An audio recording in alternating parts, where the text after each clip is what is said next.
Hey there, I'm Lee Ullman here with some big news from the National Young Farmers Coalition. We're partnering with Heritage Radio Network on a special season of The Farm Report.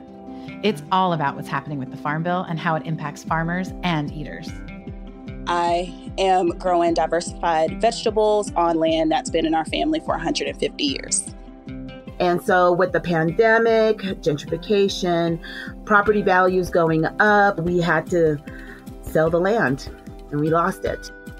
Join us as we uncover the untold stories behind this massive piece of legislation that shapes how we grow our food, what we eat, and so much more. The problems we have had, those are things that come from earlier Farm Bill and USDA policy, right? Like Earl Butts, get big or get out. You know, it's my responsibility to know not only what I'm eating, but then like how that all came to be. And realize like, wow, like this piece of legislation, all this money, like it's technically something that I support as a taxpayer. While Congress debates the next Farm Bill, this is not just an invitation to listen. It's a call to action. Be part of the conversation. Subscribe to the Farm Report on Heritage Radio Network, wherever you listen to podcasts. Today's program is brought to you by Korin, a supplier of Japanese chef knives and restaurant supplies. For more information, visit Korin.com. I'm one of HRN's interns, Nina Medvinskaya, with a preview of the next episode of Meat and Three, our weekly food news roundup. This week's topic, the marriage of food and danger. Sometimes, danger lurks in the food that we eat. So instead of saying what is poisonous, I'd rather say what's not, because it's literally just the flesh and the fins. Food poisoning doesn't just threaten our bodies, but it endangers our environment as well. The emissions of JBS, combined with the other top 5 meat companies, exceed the annual emissions of Exxon, Shell, or BP. For more, tune into this week's Meat and Three on Heritage Radio Network, available wherever you listen to podcasts.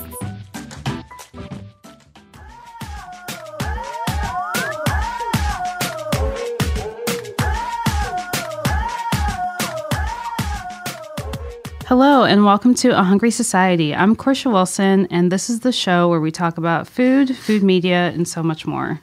Today's guest is Scarr Pimentel, the founder and owner of Scarr's Pizza on the Lower East Side of Manhattan. It's probably the coolest pizza shop in the city, and it serves one of the best slices you'll find in the city, period. Pimentel grew up in Long Island City, and Uptown. Then just uptown. Uptown most of my life, yeah. And then lived in Long Island City just for a little bit and went to high school there. Okay. Yeah. And you worked at some of the best pizza shops in the city before you opened Scarr's. Correct. You want me to name them or? No, not yet. We're going to get to that. But welcome to Hungry Society. Thanks for having me. So I'm really happy to have you here. We have like a whole pizza sitting in front of us right now from Roberta's. You, like I said in the intro, you make one of the best slices in the city, and that's not just by accident. Like I said, like you've worked at some of the best spots. I've worked in a bunch of spots making, and a lot of people assume that I just hired people. I don't know why, but I'm always in my shop, always overseeing everything. So, yeah, I mean, experience pays, you know? Yeah. And you have a ton of pizza experience. Yeah, I opened up the shop at 35, I think. Yeah, so I opened up kind of late. So, but yeah, I mean, where I've worked in I've worked in one Italian restaurant and mostly pizzerias the last like 15 years. And you opened up to rave reviews. Like, not that I was looking for bad reviews, but no, we got one. They want to call themselves a big publication. I'm not going to name them, obviously, but you could see it on Google when you Google us. I don't know why. You know how it is in food politics. You don't play their rules or buy their games. They want to. Yeah. You know. We'll get to the food world in a minute. But let's go back to where did you grow up in New York? So as a kid, I grew up in Long Island City, Astoria, kind of, but mostly Long Island City. And then I moved to. So my parents. When I got a little older, 13, 14, I didn't like living with my mom and my sister. Not that, rebellious kid, so I ended up living with my grandmother in Harlem. What they call Harlem, but we call it Uptown, but technically growing up here, like people that grew up here, they would know like Harlem is more centralized. I was all the way on the west side. We just refer to it as Uptown, but it was, 138, between 135th Street or 145th Street and Broadway in Amsterdam. Okay, so that little area. They call it Hamilton Heights now. We never called it Hamilton Heights, part of New York, So I've always been curious about the distinction between Harlem and Uptown, because Harlem is technically Uptown, but like where does that line? We referred to Uptown like from 125th Street. Well, a little low. On the east side, it was a little lower because on the west side, below 125th Street, is like Morningside Heights. Okay. It's mostly Morningside, but like once you get east of Broadway, from like 125th Street all the way up to the top of Manhattan is considered Uptown. We always call it Uptown. But Harlem is east of Broadway, 104, 105, I'm guessing. Okay. All the way up to the tip, yeah. That's good to know. Yeah. Because you remember, you got Columbia University over there by 103rd. Right. So, and that's not really considered, we don't consider that Harlem. But on the east side of 103rd, it's kind of like Uptown. We consider that Uptown. Awesome. And you and I met because I was working on a story about pizza, and your shop kept coming up.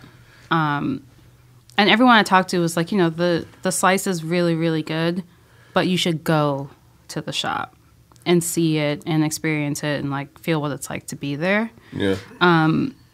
And I have to agree, like the pizza is amazing. The pizza is really good, but continue. I'm sorry. That's okay. But it's also like a very unique atmosphere. How would you describe the atmosphere of Scarr's The Pizza? atmosphere I'm used to that atmosphere because I grew up here. But to the person that didn't grow up here, they might consider it something along the lines of, it's like a Disneyland version of mid-century, or they're trying to create something that it isn't because they don't really know who the owners are because I don't really promote myself as a person. Like, I don't really promote myself as the face of even though it has my name, I'm not really, I keep to myself. I always kept to myself, so I'm not really there. So they think the owner's not someone from like middle America that just moved to New York, like a hipster owns it. I get that a lot. I'm not a hipster at all. Like, I'm like, I don't know where that came. But that's amongst people that grew up here too that think of hipsters. It's not. I'm a street dude. Like, that's what it is.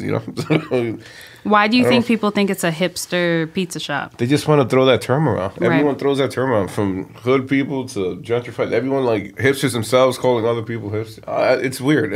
Like, I don't. They just love to say that word.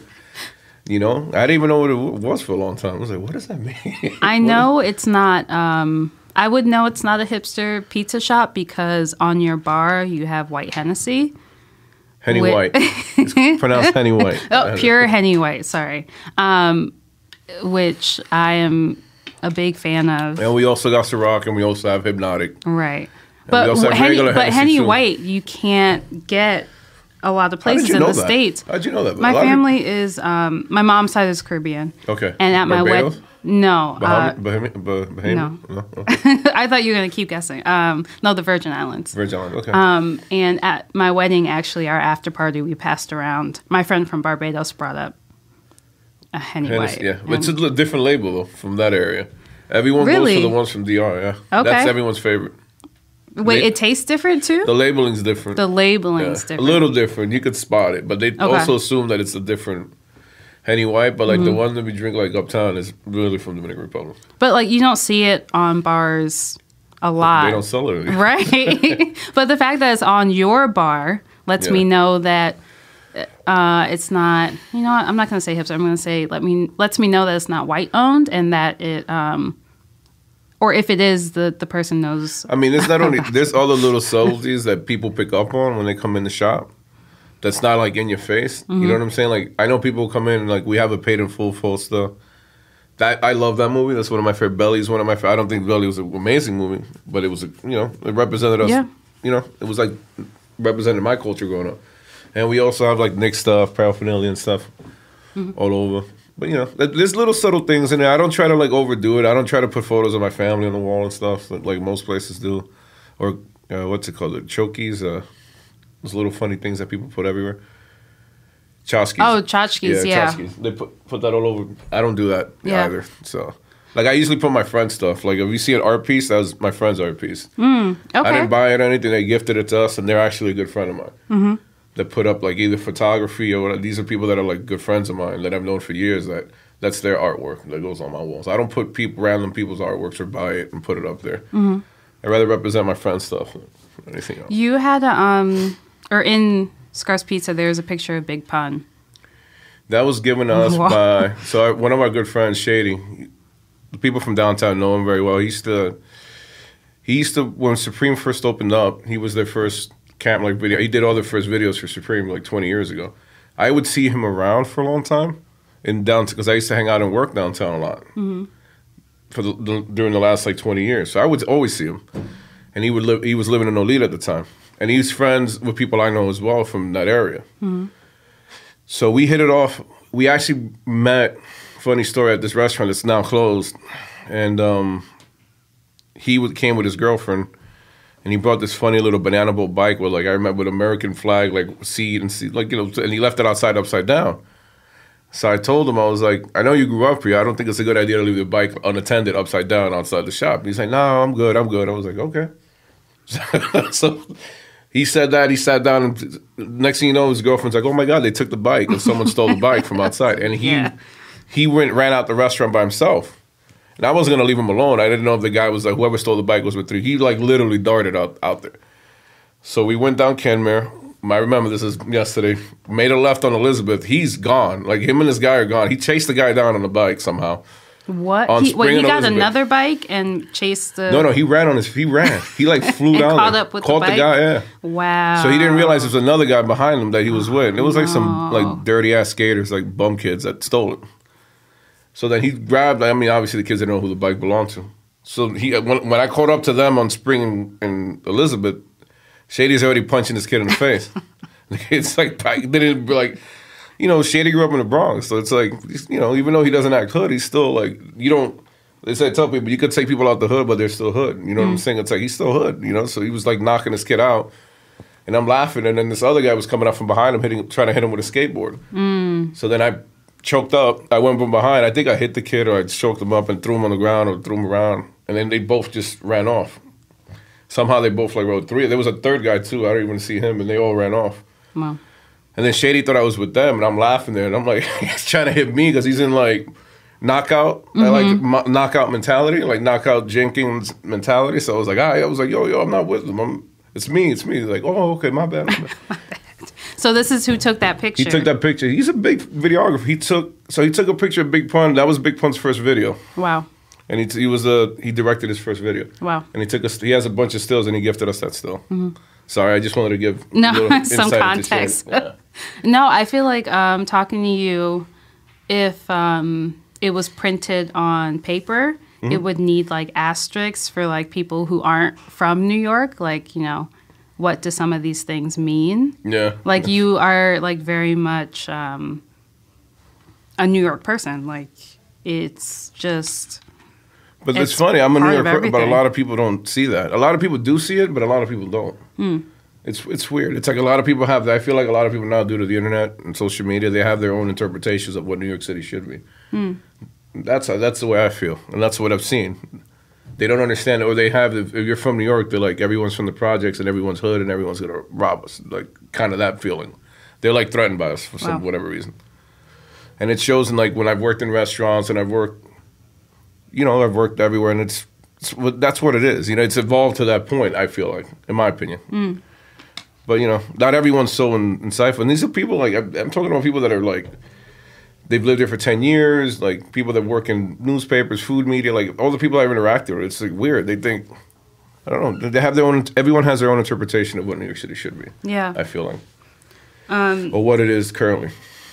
Yeah, and we, so before we started recording, we were talking for a second about food and food media and how small the world can be sometimes and how people kind of act kind of weird. Is that what you're saying? Like sometimes people can act a little funny? I just think a lot of people aren't, to put it in, like to go back to the beginning, I feel like a lot of people don't have a lot of social skills. So when they move to the city, these are kids that aren't athletes, that aren't like, I'm not saying being an athlete makes you a social butterfly, but I'm just saying like it forces you to interact when you're in high school or middle school. Like when I was in high school and I played baseball for a little bit, I was forced to interact with My baseball, the kids I played with from all shapes and forms, kids I grew up with. When I played basketball, I was interacting with kids from the projects, most of my friends were from the projects when I was growing up, you know? Mm-hmm. Like when I was playing baseball, I was playing with most of the hood kids from my grandmother's neighborhood in Uptown, you know? It's you're forced to interact, put it that way. And you learn, viable social skills that'll affect you, that'll help you actually grow, throughout your life. Mm-hmm. A lot of these people don't do that. They don't have that. They don't even, I've been in the middle of America a bunch of times, and your neighbors don't even say hi to you. It's like weird. It's like, this is so weird. We lived in my grandmother's apartment building, 60, 70 apartments. We all knew each other. We all said hi to each other. We helped everyone with their groceries. Like, people sat outside on the stoops. They don't, like, they come from that world where they don't say hi to each other. Like, always scared of, like, if you don't know that person, ignore them. Like, just leave them alone, you know? Mm-hmm. Don't bother them. So they don't develop those social skills. And what they develop is, there's a lot of people that are selfish in this industry. And I feel like a lot of them too, they do something for charity. Like now it's Christmas time. I'm cooking one day at the Mission. That's my charitable thing for the next 5 years. And they put it on Instagram. They got it all over. It's BS. I'm like, why don't you do that all year? Why do you only have to do it once a year? Because it makes them personally feel better, and they also want the attention that comes with it. Right. You know, like I've done things. Feel good. Yeah, I've donated money. I've done mad stuff. I don't promote it. You don't see it on my Instagram. I don't talk about it. I've never talked about it. You know, but these people that we deal with now, they literally will do anything for attention. Literally anything for attention. The neighborhood thing you were talking about is so interesting because when I went to Scarr's for the first time, it very much felt like a neighborhood spot and everyone knew each other. And I've been there since, and even at nighttime, like people are saying hi to each other, like over the bar in the back, or like people buy a whole pizza and sit down with their friends in the back. Like it feels like a neighborhood spot. So you like put that mentality into your restaurant that you want to see. And I have to, because we're a small spot, a lot of people feel intimidated when they go, for whatever reason, when they go in there. And no one's going to curse at them. No one's going to like, you know. I mean, also people are attractive in there. Like I've noticed, like there's a high percentage of like, like modelly type people. But we make everyone feel comfortable. Yeah. I don't like it happens. The clientele we have, it happened natural, organic and natural. I didn't go out and say like, yo, hire. Like most places do, go to a nightclub, get a promoter, bring all his model girlfriends into my restaurant. We'll comp them everything. That's what all these people do. People don't see that. I don't do any of that. What am I going to come? $3 slices, $4? Like, are you serious? You know, I don't have anything to give them. I'm not going to give them anything either. So it's like people come in, and like on top of that, we actually do use mostly organic ingredients. The only thing that's not organic is our mozzarella cheese. So the girls know that. Like they all know that. It's word of mouth. They do their research. They're not stupid. Like grains, if you eat something using flour or grains and it's done the right way, it's actually nutritious for you. It's not bread isn't supposed to be bad for you. You know, so I mean, they're smart. They know that, and they come in there. Yeah, I don't promote it, but you know, it's all word of mouth. You know, and everyone, you know, like I said, the staff treats everyone like family, no matter who, color, creed, whatever. Everyone gets treated the same. Yeah, I mean, we've talked a lot about the atmosphere, but the pizza is amazing. Period. Yeah. I mean, I put my blood, sweat, and tears into it. People don't understand, don't believe me either. Like when we say we mill our flour, and people don't believe me. When we say we buy a flour that's literally a month old, people don't want to believe it.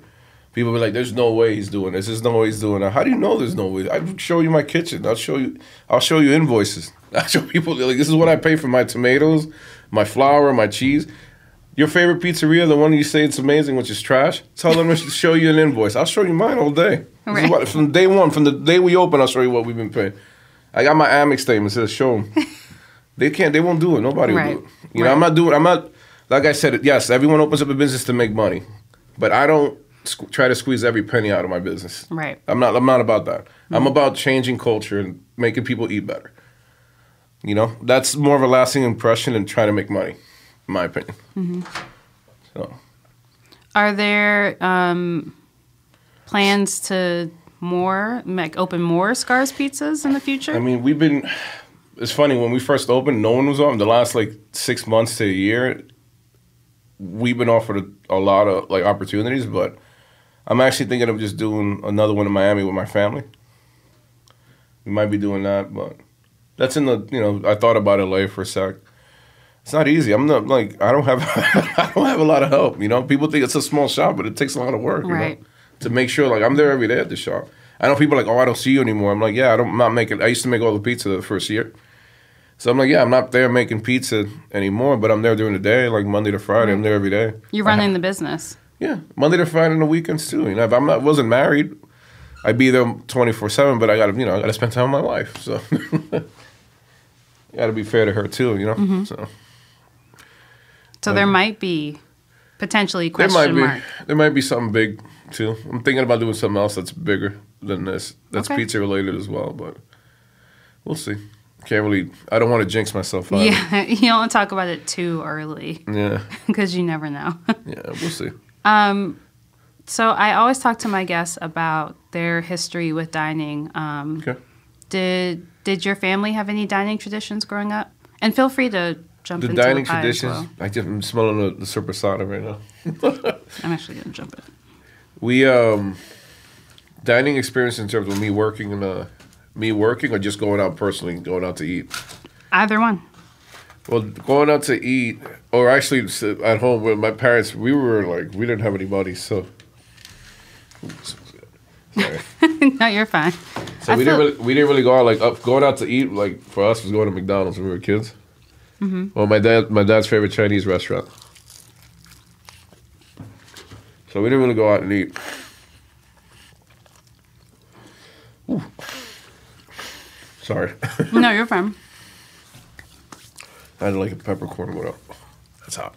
A lot of my guests say, actually like. We just ate at home. Yeah, there was a lot of eating at home, or fast food was like a treat, like a special occasion. So my mom wasn't really strict rules with her, but like we would eat in front of TV in the living room and stuff. She wasn't. My grandmother was really strict. Like, I come home from whatever. I knew I had to be there for dinner at 6 o'clock. Like, yeah. My grandmother doesn't play. She hates when I come in late. She'll call me. This is when I was with my grandmother, 15, 14, like, from that point. And when I got home, the first thing I had to do was take a shower. You're not going to eat at my table dirty, she would say in Spanish. Yeah, I was like, okay. You got it. So me and my cousins would come, because I lived with my cousins as well. Mm-hmm. We take turns, get showered. If we were going back out, we get dressed to go back out. Obviously, we would always. It was kind of annoying because I'd like go in. I'd prefer to eat and go back out to the street. So I'd have to shower like 3 times a day. So come in, shower, eat dinner with my grandmother and my cousins and my aunt, and then leave, go out again, and come back home. But yeah, the tradition's always like eat, and then after you finish eating, wait for the cafecito, which is an espresso. Mm. Wait for your coffee. Then we call it a greca. It's like a espresso coffee maker, but like the old school ones, the ones you twist. The Italians use it too. It's like those single. It looks like it's those twist. You cook it on. It's a countertop espresso maker. Yeah, with the flame. Yeah. We actually, I have 2 of those at home. Yeah, they're easy. They work. They work. Yeah, it's perfect. Yeah. My aunt or my grandma would do one big pot, and then we just split it, drink this, and keep it moving. That was our dessert. Wow. The women would sit back and just talk shit and gossip about everything, and then we just keep it going, keep it moving. What was dinner? Like, what did she like typically make? Like family style. Like she would make. Wasn't meat every day, thank God. Like a month, she'll make shrimp or something with shrimp. And, rice was like rice and beans was always and avocado. Always. I've been eating avocado since I was like 5 years old, before the craze of the avocado craze. But it was always rice, beans, avocado. Mm. It was either rice and bean like. Mixed, they call it moro. We call it, or rice and beans separate. But always with different kind of beans every other day. Chicken. She'd do a roast chicken. She'd do or baked chicken. Then she'll do a whole baked chicken. Or then she'll do like fried steak with red onions. Like be cebollado. Then she'll make something else like a pork chops. She'll make, then she'll do a fish once a week. And then, like Sundays, she'll take all the scraps and make like a stew. We call it sancocho. She'll make a sancocho at the end of the week with it, or chicken soup of some sort with the boats. And your grandmother was Dominican, right? Yeah. Mm-hmm. She came here. I think she came here like in 1968, 67, if I'm not mistaken. Maybe 69. Wow. Yeah, and I think she lived somewhere else prior, and then she saved up money or had money, I don't know. And then she got the apartment that we still live in Hamilton Heights. Sorry, it's a new term Hamilton for me. Heights, yeah. It's a new term for me. Yeah, so they live there now. They still live there. We've been there for over 50 years now. I mean, the people that still live there, there's only like 2 or 3 tenants that still live in that building. The building's like turned over a bunch since then. But yeah. And when we first met, we talked about the role of like pizza shops in your childhood. Like, you know, if you had a couple of dollars, you would go get a pizza slice, maybe get some ice cream. Italian ice, no ice cream. No ice cream? Italian ice is, yeah. Italian ice, okay. But it was like a good, cheap way to like fill yourself up growing up. Well, the snacks always with us, my grandma. When we were little kids growing up, my aunt would always, they make us get it too. There was a Cuban diner on 138th Street in Broadway called La Flor de Broadway. They moved, they're still there, they're still around, but they moved like half a block down. And across the street was a pizzeria called Theo's back in the day. And Theo was, I think, a Greek guy. He was friends with my grandmother. And my grandmother talked to him for a minute, whatever. We go down and said, pizza was great. It was really good. I always get Theo's one day. And then the next day I'd get a steak sandwich or a Cuban sandwich from across the street, which was amazing too. Not anymore, but it used to be. And that's like such a New York thing too, right? Just like all the different kinds of food that you can have on like one block. I had Greek food growing up. I had Italian food. Actually, Italian food, I got into it more when I became older. When I met my best friend's mother. She was a great Italian chef. Like, not chef, but like made great Italian food at home. And that was like when I was like 12 or 13. And then when I started working in an Italian restaurant, which is funny, now it's like a celeb hotspot. They always had celebs, but now it's like, ever since Obama ate there, everyone's like, oh, we got to go there and eat. But it's great. Don't get it wrong. Don't get me wrong. It's really good. Where do you go eat when you're not working? That place, still, Bellatos. It's on Houston Street. I eat there a lot. I took a little break throughout the years, back and forth, but to be honest, it's in my opinion, the only good red sauce American Italian restaurant left. Especially Manhattan, I feel like. That's actually good. Now that it's open, it's actually really good. Have you been to like Carbone or anything? Like, what do you think of those big, blown out, like newer sort of red sauce places? I've been to Carbone. I've heard I haven't been because it's expensive, but I'm just curious what you think. I don't remember. One of my best friends works there. I can't say. It's not better than Bellatos. I could say that. Okay, that's fair. So just coming from a guy that grew up eating Italian American food, so right, you're very not picky. rustic Italian, like New York Italian. Yeah. I also go to my buddy Emmett. He owns a pizzeria. I go to a lot. Believe it or not, I still go to a lot of pizza places outside my own. You're not sick of pizza? No. If you grow up here, you never get sick. You'll get sick of it for one day, but I never get sick of it like ever. Really, I love pizza. I go to Emmett's. It's the only Chicago deep dish pizzeria in the city. But he also serves like a great burger, like great good salads, great food. People don't really. It's funny because he doesn't get a lot of press, but he's busy as hell all the time. Yeah. Like, it's just one of those standby. Like, he uses organic ingredients. People don't know that I tell him to promote it. Because the thing is, I was like, yo, dude, if you're using organic sauce and organic flour for your deep dish pizzas, all the pizzas, promote it. People assuming because it's deep dish, especially in New York, that you're using trash to make your food. Because that's basically what they use over. So that's what basically someone's using. I don't know.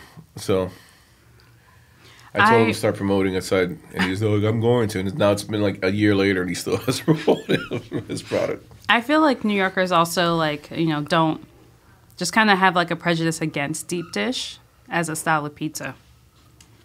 Because they prefer thin crust. Yeah, they prefer thin crust. It gets a bad. I think the deep dish is great. I don't eat a lot of it, but I think it's a good pizza. It doesn't taste bad. I go for flavor more than anything else. So tell me your favorite slice or pizza places besides Scarr's. Raza, New Jersey. Yes, I went there for my birthday. Really good. Yeah, Dan.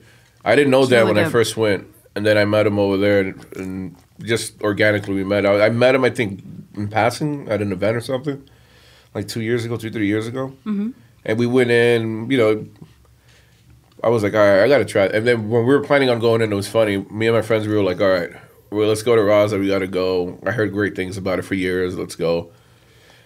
And then that same week, he had like a 3-star New York Times. I was like, fuck. You're like, we're never getting in there. No, yeah. And we waited like a month after that. We had to wait another extra like month or two. And then Right. we're like, all right, let's go now.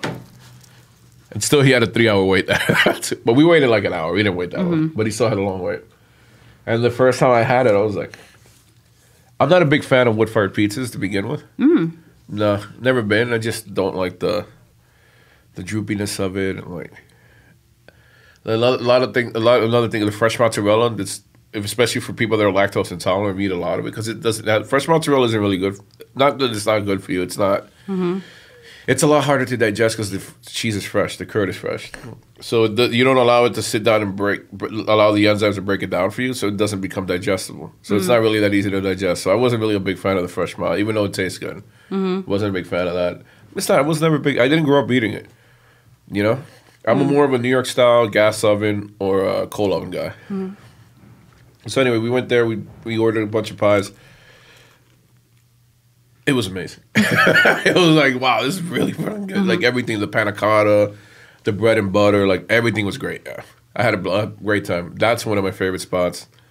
Le Industry, Williamsburg. Okay. It's like he makes Roman style pizza by the slice, but it's Roman style. Like everyone's traditionally used to like the square, like the stuff that they sell in Italy, like in Bonci and Rome or whatever. They use super hydrated dough and stuff. Like the slices with the big holes, like the crater, like area. I mean, I don't understand why people love that. It doesn't equate to a great pizza. You're eating air. That's what I thought. It's like more air. It's like less stuff in it. Of course, it's gonna be light. It's focaccia. But anyway, that's what I call pizza taglio. But his pizza's great. He makes a triangle version of Roman style. It's like a hybrid of New York and Roman style or Italian style. It's really good. Yeah, and he uses high end stuff. Really, not that many. I can't. Yeah, only the two. And mine, yeah. And yours. Yeah, I've tried a lot. Stuff that I go back to, no. Stuff that's like, yeah. A lot of and a lot of like, not that good. Yeah. The ones that have like blown me away, like not blown me away, but it's like wow, I crave are those. I really crave those too. When I don't want to eat my own. Oh. And so my last question for you, because you have to get back to the Lower East Side. I got time. Okay. But I ask every guest this, is if you could have your last meal in a restaurant, where would it be? Who's invited? And you can invite anyone, living, dead, celebrity, local people, anybody. And then what are you eating? My last meal? You mean if I'm on death row? Well, maybe not death row, but no, like... I'm kidding. You're gonna die after this meal. I mean, I don't really care about celebs. My closest friends, they know who they are. Family. Emilio Sr. from Bellatos, the owner. That's it. And then there's being Bellatos. I have it. What are you eating?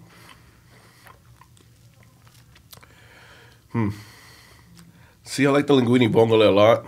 And I like the bolognese, tagliatelle. I like a lot of this food. The grilled octopus for real. He just took it off the menu. So annoying. He took that off the menu. But if he still had it on the menu, the octopus he serves is one of the best in the city. Yeah, it's amazing. I mean, you can have dishes like baked clams, octopus, veal parm, linguine vongole. That would be my last meal in the restaurant. Now, if it was home cooking, you can have everything. It would be my mom and my grandmother's food. Yeah, rice and beans, or what we call, or breakfast, like it's called mangu. It's like smashed plantains with cheese and salami. Yeah. And red onions, pickled red onions. That's my favorite. What kind of cheese? It's like, we call it queso frito, but it comes in a block. But it really is, it's really like what you get from everyone. It's like mozzarella, basically. Same texture, but we fry it. It's more for frying. You just saute it and melt it. That sounds really good. Mashed plantains, that cheese, and salami. Yeah, fried salami and pickled red onions. Oh, yeah. That sounds really good. Yeah. And what are you drinking? Henny, white. Yeah, that's what I'm on the rocks. That's all. That's it all night. Mm-hmm. I mean, you're not gonna have and a nice hangover. wine, and whatever nice organic wine, red or white. I love. I'm more into that, and maybe finish it off with a Manhattan. Nice. I like a good Manhattan, rye Manhattan. What's your choice of rye? I like Widow Jane rye, but that's never real. No one really has that, the Widow Jane. But if it's no other option, I just bullet rye. Just bullet. Bullet rye. I keep it simple. Which is still a great rye. Yeah.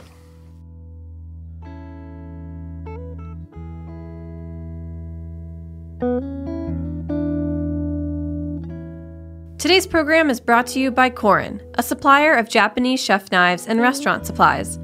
Korin is proud of their Japanese culture and traditions, but they want you to know that their products are not just for Japanese restaurants. Their knives and tableware bring out the best qualities of food from every culture and fit into every restaurant from French to Pan-Asian to American. And that is why they're located in New York City, where people from every country in the world come to eat. Korin's Tribeca showroom is home to the most extensive collection of Japanese chef knives in the world, including Japan. Stop by to view their exquisitely designed tableware and the rarest natural sharpening stones. They have a whole range of knife services from repair and rust removal to reshaping and realigning. Korin is dedicated to this ideal, bringing the highest quality Japanese design to your table so you can experience the unparalleled quality of Japanese craftsmanship in your home or restaurant. For more information, visit Korin.com. Next year, Heritage Radio Network is turning 10. For the last decade, we've been committed to bringing listeners around the world the very best in food radio, for free. Our small staff and incredible network of hosts work hard so that listeners can tune in each week to hear the important conversations in food policy, stay on the cutting edge of cocktail culture, and hear the latest updates in food tech. But there is no HRN without the support of listeners like you. Become a member of Heritage Radio Network today and help HRN get a strong start to our second decade. Choose from exclusive member gifts and stay in the loop on discounts to upcoming events. There's no better time to show your support. Go to heritageradionetwork.org/donate and wish HRN a happy birthday. So, what do you think of food media? You've had, a couple stories written about you, and do you think food media does a good job of showing New York's food scene? I don't want to shit on all food media. I'd say I mean, I do it on this show all the time, so feel free. Excuse me. I mean, I've been in this industry 20-something years now. And most of it, I think all of it downtown, Manhattan. So I've seen it, the beginning of food media, I've seen the middle of it, and I've seen what it is now.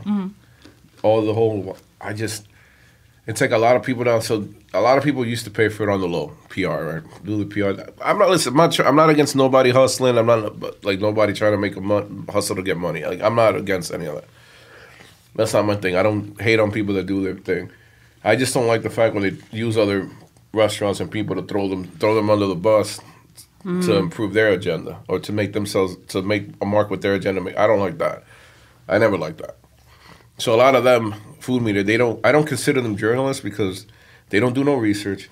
They just go by what their friends are saying or doing and just put it up. You know what I'm saying? It's like, that's why I feel like a lot of the hate we have, I'm pretty sure we have a lot of hate for whatever reason, comes from people making a lot of assumptions. That's what they're used to. Oh, they pay for PR.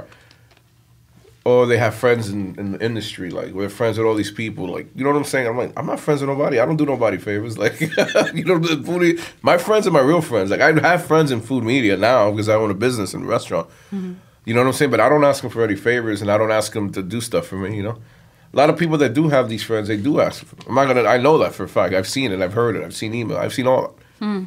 But people, normal customers or people from that aren't from that world don't see that, And then there's people that are like, oh, I don't pay for PR. I'm like, just because you don't give someone money or write them a check or pay them a credit, but you're giving them free food and you're taking them out and you're treating them a different way, that's paying for PR as well. Right. You're giving them VIP treatment, you're kissing their ass, you're doing all this shit. That's you're paying for it. Just because you don't hire a firm doesn't mean you're paying for it. Because you're dialing in the favors, and you hook these people up, and then when you need a favor, you email them like, yo, listen, I'm opening up a spot. It'd be nice for you. Yeah, you pay for PR. You just kept it away. You put it in a safe, and now you're calling in that favor. So what would you tell small business owners, like small restaurant owners? To be honest with you, food media is so strong right now. I mean, they have to. If you open up a business in New York, and because of the high rents, because of the high, now the payrolls are going to jump January 1st. Yeah. I mean, you got to budget in PR. Even believe it or not, I'm gonna tell you, I'm like, I have to pay. If I open up another business in New York, whatever that might be, I have to pay for PR. Right. Because people just go by what PR says. I've been watching. It's like everyone that does PR and pays through the nose for it, they do really well. Yeah. Other pizzerias, the last couple of years. Restaurants have opened up. I'm like, what the fuck is it? This is a 1-star New York Times. What the fuck? 2 stars? Like, I'm like befuddled. I'm like, this is not. And like, I have a good palate. Like, a lot of people assume that hood kids, people that grow up poor don't have good palates. They actually have the best palates. Most of them, because they eat at home, they eat well because they're forced to eat well. They don't go. People think we eat McDonald's every day. No, we don't eat McDonald's. We can't afford it. How we can afford eating McDonald's every day? We're forced to eat at home and have good home cooked meals. You know, I mean, and I used to go to DR a lot to visit my other grandmother. She lived on a farm, and I used to eat off the farm. You know, we didn't have chicken frozen in packs. Like when we had chicken for dinner, they kill that chicken early in the day, chop its head up, pluck its feathers, drain its blood, and then cook it. And that's how we had it. It was, you know, we ate corn. It was corn right off the stalk. Or we go to the little grocery store that had fresh stuff from other farmers that they were bringing. They call them colbados. So other farmers from, like, one farmer, you know, grows beans, another farmer grows this, rice, another farmer has it. They sell it all at the store. You just go to the store and buy it. Wow. Whatever you were missing for your meal. Wow. So, I mean, I grew up eating really well. So I knew what good food. I've always known, and I've always gone to restaurants that had served. Bellado serves good food. So I know what good food tastes like. I have a good palate, I hope, you know. So, like, when people come, you know, a lot of these, on top of that, a lot of these restaurant owners that open restaurants, they don't have good palates. They go up in the middle of America where they eat out of Chef Boyardee cans, you know, and they come here to New York, either come with money in their pocket already or come with family that has money because, you know, New York there's really no poor people. Outside of people that live in projects, there's not a lot of people that are poor that live in New York. Not like what it used to be. So people still have this allure that they're still poor. It's like, no one's poor out here. There's nobody poor. So a lot of these kids open up these restaurants, either they finagle one of these finance people to put in all these money in this restaurant, or financial people from Wall Street or whatever to open up a restaurant for them. And it's just like, it's hard. It's like, you got to, you know, you open up, they have all this hype behind it. They build up all this hype with the PR people that they hire, and you go in and it's disappointing. Like, even newspapers are in on it. Like, magazines are in on it. There's only, I know some media outlets that aren't involved in this whole, like, conspiracy. I feel like it's like a conspiracy. I hate to say that, but it's like, yeah. If you're not, like, I tell, like, the advice I give people, young people, is like, if you want to open up a business in New York and you want to make money off the bat, you have to pay for public relations, unfortunately. Wow. A lot of people are like, oh, word of mouth. I'm like, unless you're an established right. name, that's going to take or been too open long. for 80, or your business has been open for 80 years and you took it over from your dad. If you're a brand new business like I was, unless you have a shitload of friends that can help you out when you first open, like what we did, we called our own, not food friends, like actual friends that come in and support our business when we first opened. Because we got a lot of hate when we first opened. Because this is different. So we opened up, some dude that had ties in the food industry, he owns restaurants. They didn't like the way I owned, whatever. He didn't know who I was or whatever at the time, so he was just like, try to catch beef with us. That's dead already. But anyway, he tried to undermine us by having food blogs not fuck with us. And I was like, wow, that's how they're going to treat a minority-owned business. That never happens in New York. When's the last time you heard a minority that grew up in Manhattan open up a business, a restaurant? Never. You never. It's been forever. Like, I'm a real person, not someone from New Jersey or Long Island. Like, I grew up here. Like, I was born and raised in Manhattan. Open up a business in Manhattan. Been a long time, right? No one could, you know, I asked people, no one, but, you know, people assume that it's not, you know?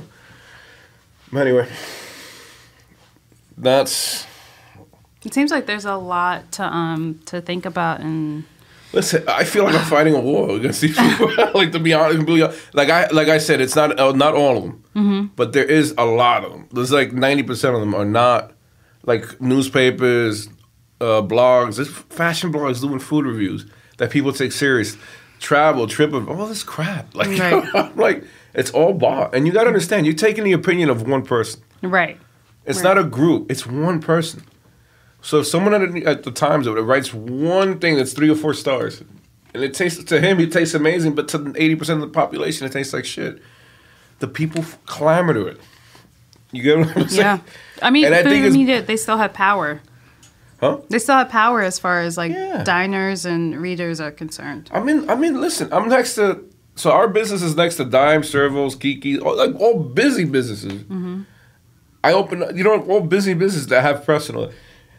You don't think it's weird that almost at year 3 now we're starting to get a little press? Because they're forced to. And they don't even care about our background. They don't care. They assume it's hipster own. They assume I'm a high school dropout, you know? You said to me, like, who would have thought a Dominican kid could open up a pizzeria in New York? And from the hood. I'm proud of it, too. Not the suburbs, from the hood. Grew up poor. I just want to show kids too that you could make it. Keep hustling. Don't listen to people. A lot of people told me it wouldn't work, and it did. There you go. Awesome. Well, that pretty much covers it. I think that's a great place to stop too. So thank you so much. This is actually pretty good. On the record, you want to say that the Roberta's pizza is pretty good? The one I'm having right now? Yes, the one you're having right now is pretty good. Thank you for being on the show. Thank you. Thank you for having me, Corey. Sorry, I have my mouth full. No, pizza. You're fine. Pizza, pause. No. Thank you for listening. We'll catch you next week on A Hungry Society. Thanks for listening to Heritage Radio Network, food radio supported by you. For our freshest content and to hear about exclusive events, subscribe to our newsletter. Enter your email at the bottom of our website, heritageradionetwork.org. Connect with us on Facebook, Instagram, and Twitter at heritage_radio. Heritage Radio Network is a nonprofit organization driving conversations to make the world a better, fairer, more delicious place. And we couldn't do it without support from listeners like you. Want to be a part of the food world's most innovative community? Rate the shows you like, tell your friends, and please join our community by becoming a member. Just click on the beating heart at the top right of our homepage. Thanks for listening.